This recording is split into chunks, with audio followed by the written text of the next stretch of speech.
Olá, tudo bem contigo? Mais uma vez aqui, mais um vídeo para falarmos hoje sobre antropologia. E aí, você sabe o que é isso? Vamos descobrir?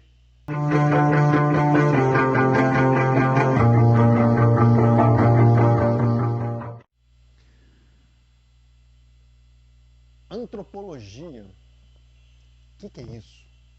Que palavrão, né? Que palavra grande. Essa palavra significa antropos, homem, e logia, estudo. Estudo sobre o homem. Então hoje nós vamos estudar sobre o homem. E toda vez que eu falar homem aqui, entenda masculino e feminino. Né? Homem como pessoa humana. Tá bom? Definição do homem. Quem é um homem? Né? Uma definição, é claro que existem muitas outras, mas uma definição que eu gosto de pensar é que o homem é um espírito imortal que tem um corpo para viver na Terra. Esse espírito é imortal porque ele não morre. Essa carne, ela morre, ela se deteriora. Né? Mas o espírito não. O espírito, se você crê em Jesus Cristo como seu Senhor e Salvador, ele volta para Deus, que o deu. Porque foi Deus que deu o espírito.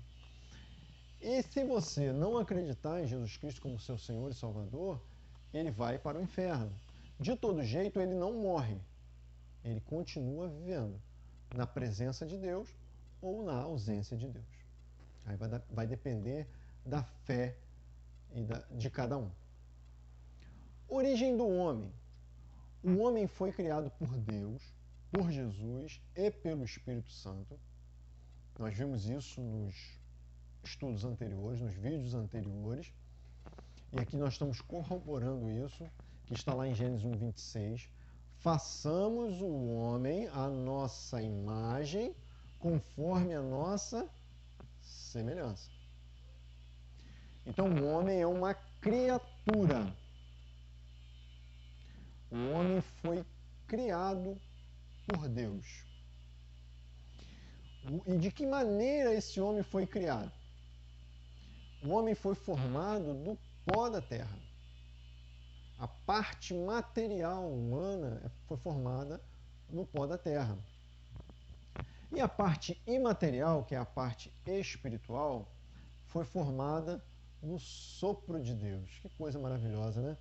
Eu olho esse versículo e eu percebo o cuidado de Deus na formação do homem.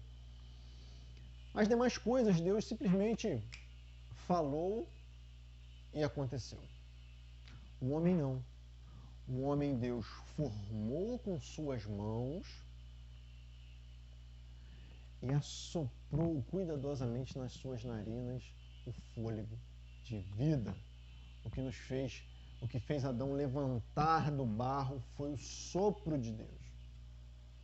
Maravilhoso, né? O cuidado de Deus na criação do homem.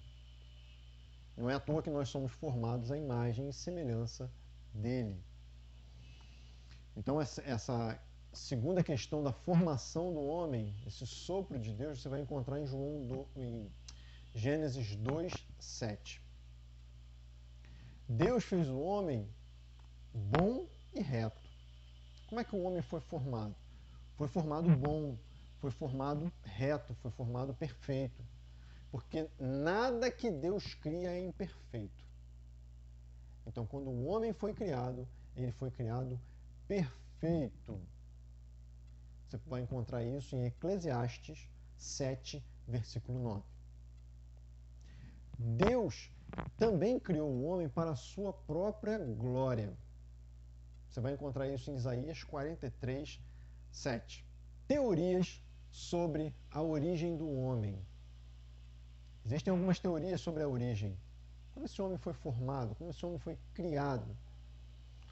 Existem pelo menos 3 teorias.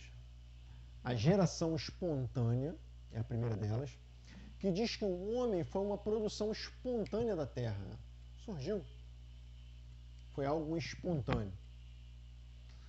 Existe a segunda teoria, que é a evolucionista, que vai nos dizer que o homem evoluiu de animais anteriores a ele. Então esses animais foram evoluindo e chegou-se à complexidade que hoje nós vemos, que a ciência estuda e que todos percebem da complexidade humana, né? Essa é a teoria evolucionista. E a teoria criacionista? A teoria criacionista entende que Deus criou o homem. Formou, como eu disse anteriormente, do pó da terra e soprou em suas narinas o fôlego de vida. Agora nós vamos pensar um pouquinho sobre a imagem de Deus no homem. A Bíblia diz que Deus nos formou a sua imagem conforme a sua semelhança. Então vamos lá. O homem é a imagem e semelhança de Deus, de Jesus e do Espírito Santo, na capacidade de sentir, amar e de criar. Então, as nossas maiores características são esses aspectos. Nós sentimos como Deus sente, nós amamos como Deus ama, e nós também temos a capacidade de criar. Quantas e quantas coisas o ser humano foi capaz de criar ao longo de tantos e tantos anos. E hoje em dia a gente pode até pensar assim, né? Hoje nós temos muitos equipamentos que nos facilitam a criação de inúmeras coisas. Mas no mundo antigo, onde nós vimos que todos os materiais eram limitados, ainda assim o ser humano era capaz de criar coisas fenomenais, descobrir coisas maravilhosas. Isso é a imagem e semelhança de Deus no homem, essa capacidade de criar, essa inteligência que Deus deu ao ser humano. Maravilhoso isso, maravilhoso. Eu fico realmente admirado de perceber nessas coisas Deus. Quando eu olho para o ser humano, na sua melhor capacidade, na capacidade de criar, de sentir, de amar, a gente percebe nitidamente que só Deus poderia ter colocado isso em nós.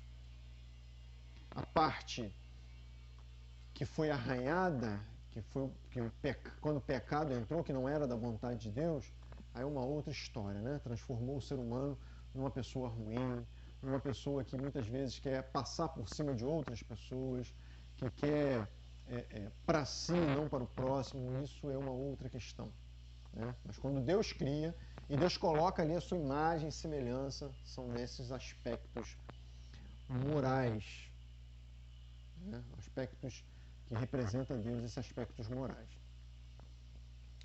Natureza do homem. E aí nós temos duas posições sobre a natureza do homem. Nós temos a posição dicotômica, ou dicotomia, que é a crença que o homem é composto da parte material e imaterial. Sendo essa parte material o corpo físico e a parte imaterial a alma ou o espírito. O dicotomista ele entende que o homem é corpo, alma ou espírito, né? São duas partes apenas, dicotomia. Corpo, alma ou espírito. Tá certo? Não, espírito e alma não são a mesma coisa. Baseado no texto de Eclesiastes 12:7, que diz o seguinte: e o pó volta para a terra, como era, e o espírito volte a Deus, que o deu. Duas partes, corpo e espírito. Tricotomia é a crença que o homem é composto de três partes. Tricotomia. Então, os tricotomistas entendem que o homem é formado de corpo físico, alma e espírito. Então, corpo, alma e espírito. Três partes. Certo? Também tem texto para isso. A Bíblia também fala sobre isso. Em Hebreus 4:12, por exemplo, fala: porque a palavra de Deus é viva e eficaz, e mais penetrante do que espada alguma de 2 gumes, e penetra até a divisão da alma e do espírito, e das juntas e medulas, e é apta para discernir os pensamentos e intenções do coração. Então, é um texto também que corrobora essa questão tricotômica. Agora vamos falar um pouquinho sobre o homem carnal e o homem espiritual. Um texto que vai clarear muito a nossa mente em relação a isso é Romanos 8, versículos 5 e 6, vai dizer o seguinte: pois os que são segundo a carne inclinam-se para as coisas da carne, mas os que são segundo o Espírito para as coisas do Espírito.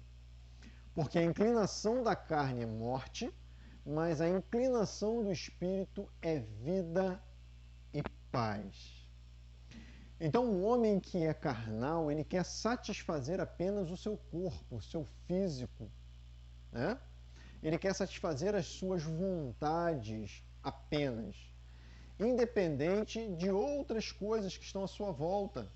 Independente se satisfazendo essas vontades, ele vai agredir ou vai machucar outras pessoas. Então esse é o homem carnal, ele se inclina para as coisas puramente humanas. Mas o homem espiritual, ele se inclina para as coisas de Deus. E as coisas de Deus trazem vida e paz. Porque as coisas de Deus já não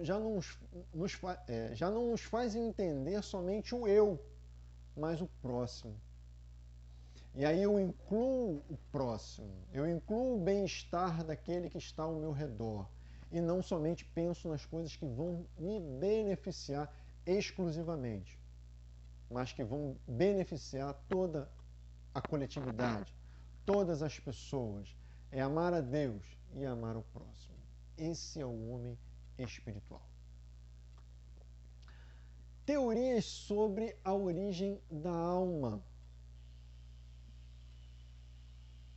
Existem 3 teorias sobre a origem da alma. Como é que essa alma é criada? Né? Como é que surge essa alma, ou um espírito? Né? Para quem entende assim, de certa forma, existem 3 teorias. Existe o criacionismo. O que diz o criacionismo? O criacionismo diz que Deus cria uma nova alma a cada corpo formado. Então, em algum momento da concepção, Deus cria o céu, uma alma, e envia para se juntar ali no momento da concepção. Não é um momento que a gente... isso só Deus sabe, esse momento. Então o criacionismo ele entende assim. O criacionismo na questão da alma, tá? Que a gente tem criacionismo na questão do homem, que aí são teorias distintas. Precisamos prestar atenção para não confundirmos essas teorias. A teoria do pré-existencialismo. O pré-existencialismo, eu gosto de pensar como se tivesse um almário no céu, né? Uma grande estante, um guarda-roupa muito grande, um guarda-alma, né? Por isso um almário, com todas as almas ali já guardadas. E aí no momento da concepção, Deus já envia uma alma que já está pré-existente, por isso pré-existencialismo.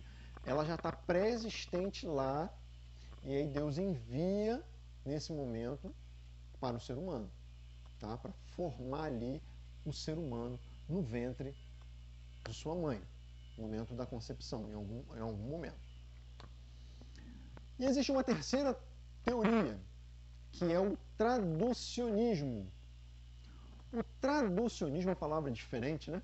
O traducionismo, ele entende que o corpo e a alma, tanto o corpo quanto a alma, são herdados pelos pais.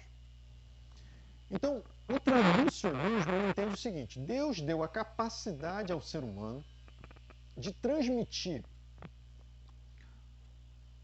no ato sexual tanto o corpo quanto a alma. Já estão inatos ali, já estão juntos. O homem transmite tudo ali. E por essa teoria, a gente entende melhor a questão que nós vamos entrar em outro vídeo da passagem do pecado da humanidade. Não é? Mas é só uma palhinha para você ficar curioso quando nós entrarmos em a doutrina do pecado. Por isso,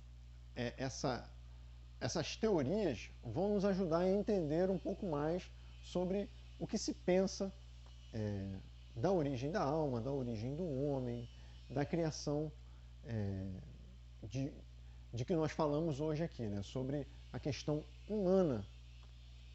Então eu espero que tenha abençoado a sua vida, eu espero que você tenha gostado e peço a Deus que continue te iluminando para você conhecer cada vez mais a palavra de Deus, cada vez mais sobre o que as pessoas pensam sobre Deus e o que essas teorias nos faz abrir a nossa mente, o nosso entendimento para as questões eternas, as questões de Deus e as questões humanas também, já que por enquanto estamos aqui.